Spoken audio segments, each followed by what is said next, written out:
Չէ՞ դուք եք միանում նստածույցին, պաշտպանություն, աջակցություն Լիդիա Մանթաշյանի։ Այո, միանում եմ, ինքը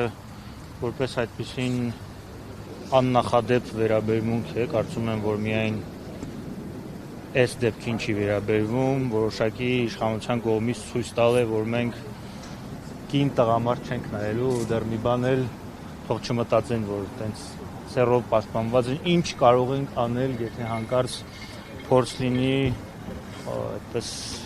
օգտագործել նաև կանանց քաղաքական պրոցեսների մեջ։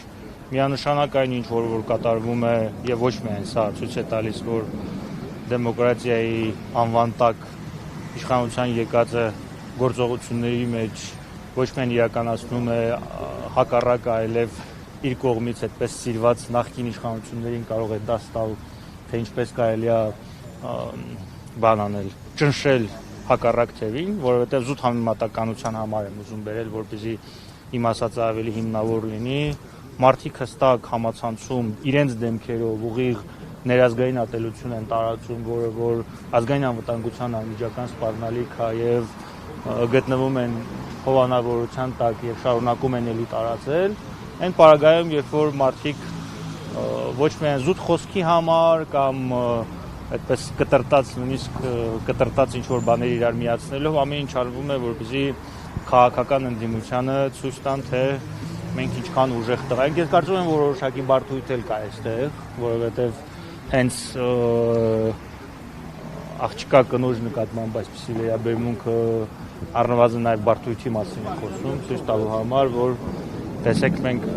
մենք տղամարդ ենք, էլի մենք տղա ենք, կարող ենք նաև այսպես վերաբերվել, որովհետև զրկել ընդհանրապես տեսակցությունից, այսպիսի պայմաններում դնել եւ տղամարդկանց բաց թողնել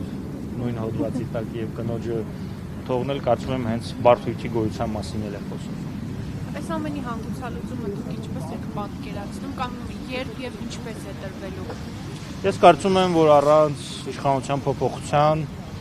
այդպես մնացած ցանկացած լուծումով, որ առաջարկում է, կամ ինքնախապեյությամբ բազբաղված, կամ չգիտեմ, իսկապես հավատում է դրան, որ այդպես կարող է։ Առանց այս ռեժիմի փոփոխության որևէ դրական բան սպասել կլինի արդարադատության ոլորտում, կլինի մնացած մեկ այլ ոլորտներում, հատկապես անվտանգային ոլորտում, կարծում եմ խելքի մոտ չի։ Ինչ մնում է իշխանության փոփոխության ձևերին, երբ եւ ինչպես, այս կոնկրետ այս քաղաքական բաժանված ընդդիմության պայմաններում եւ իրար ավելի շատ խփելու, քան թե Նիկոլ Փաշինյանին խփելու տրամաբանության մեջ ցավոք սրտի ես չեմ տեսնում։ Լուծում պատկերացնում եմ, որ ընդդիմադիր քաղաքական ուժերը պետքա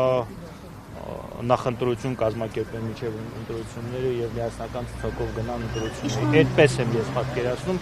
բայց միաժամանակ նաեւ ուզում եմ իրատես լինել, որ